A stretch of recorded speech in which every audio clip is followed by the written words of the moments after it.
Hi everybody, welcome back for another video. Today I'm going to talk about some tactical gear that I use. This is not expensive, but this is just reliable. It's ready for me. This belt I keep staged. I just keep it ready and available, and it's got a holster in it that works perfect for a Glock 17 Gen 5. If you have a situation at night and you need to use this, I can just pull it out, pull it around my waist. Don't need a belt buckle, just snap it on and it's good to go. As you can see, it's ready to go. I just want to show you the gear, and I want you to see how easy it is to have something like this available for you. And it's very straightforward to use.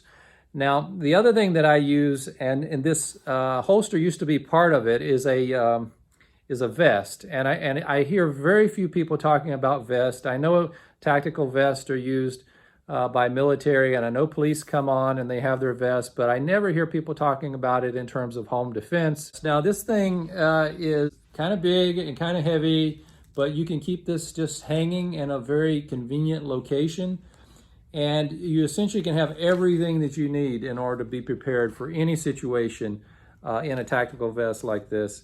You literally just take it off the door or take it off whatever you have it hanging on, and try to get very good at it, but it only takes a few seconds. Now, zipping it up is not necessary. I think in this case, I could definitely zip it up. That would actually be nice once you do that, but in reality, if you just want to use it like this, you don't have to take the time to zip it up.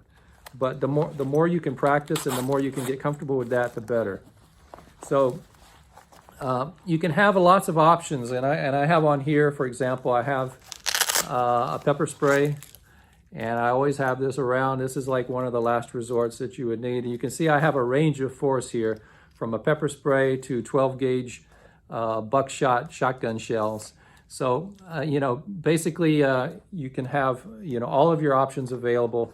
This is not something, obviously, that you would be wearing anywhere outside of the home.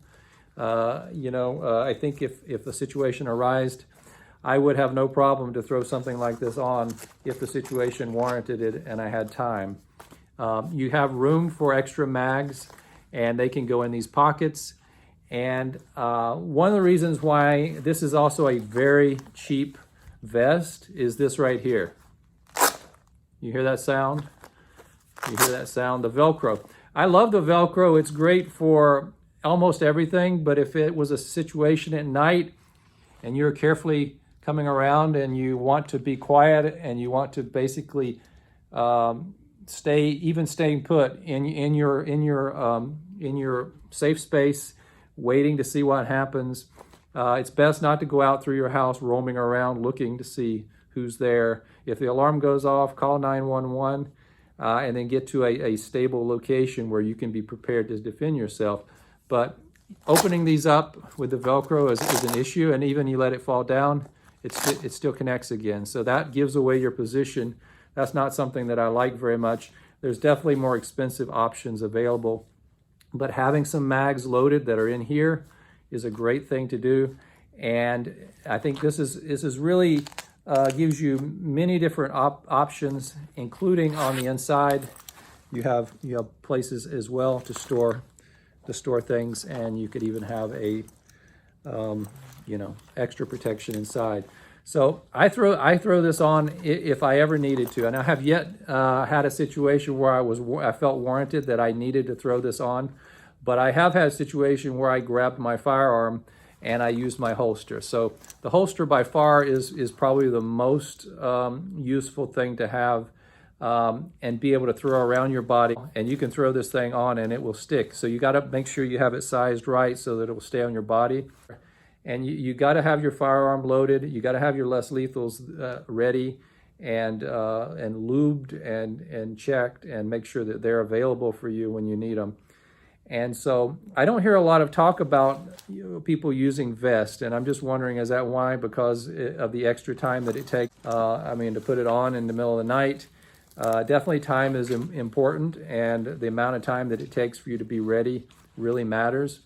I still prioritize having the holster, and with my VKS, I definitely use the shoulder strap, and then by having that, my hands are free, and I can hold my VKS, and I can go back and forth if I need to between two options, between a lethal option on my hip or a less lethal option with the VKS. And I think the VKS is so intimidating that just visually, that is quite a deterrent, especially if you have light and laser on there and you encounter someone and you want to give them every benefit of the doubt. You definitely don't want to be firing an AR-15 at someone, especially in tight-knit neighborhoods where there can be a lot of over-penetration. And certainly it has its value under certain situations. If there's a home invasion and there's multiple attackers, having an actual AR-15 could be very useful. But for most situations, I always go with the statistics and the odds. I think a 9mm is an option that I'm very comfortable with.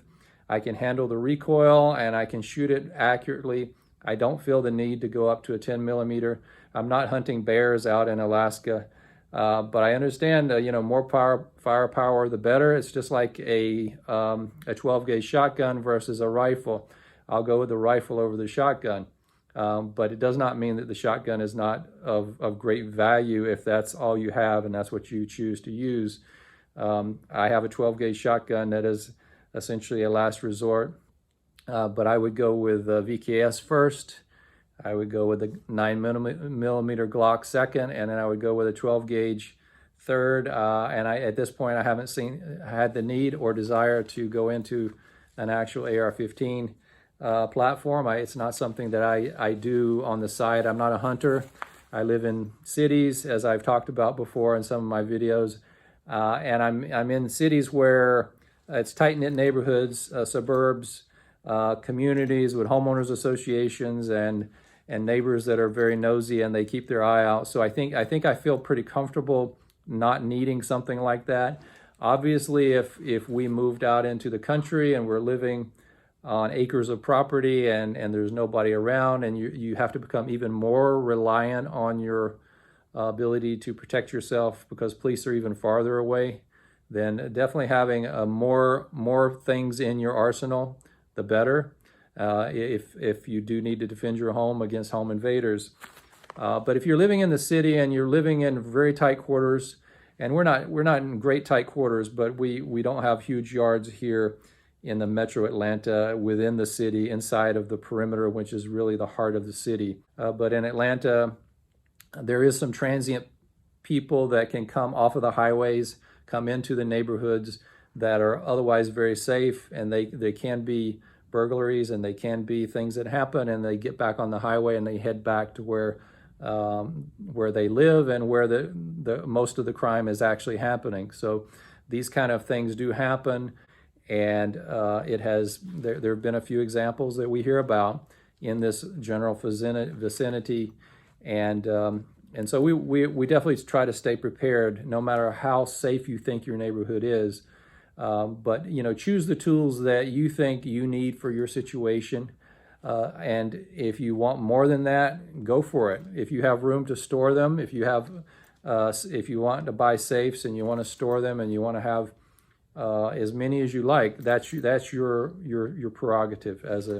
We have the freedom in this country for 2A rights and protected and ability to bear arms and protect ourselves against people that want to do us harm or people that are out to kill us. And when a person is breaking into your home is your castle. I've talked about it so much before.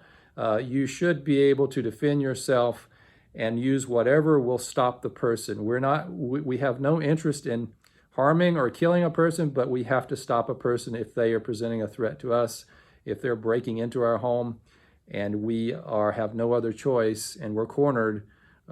We have the ability to fight back, and we will fight back. So that's my message for today. Stage properly, use some tools to help you get some gear, spend more on the gear than some of the stuff that I have, if that's what you want. And also, if you're a hunter and you're out a lot, you certainly wouldn't want the black tactical looking gear. You'd want something that's more appropriate for hunting, and it's probably something that's higher quality and a little more comfortable. I just have stuff that I never use. It just sits there, it's staged, it's ready. I will practice putting it on and off. I'll practice those kind of drills. and try to get my speed down. But again, it's one of those things, you got to remind yourself to do it. There's so many things to practice. Practicing with your shooting is really important, but also getting ready and being able to get your gear on fast in a situation is also really important. So that's my take-home message for this one. Everybody take care, be safe. We'll see you in the next one.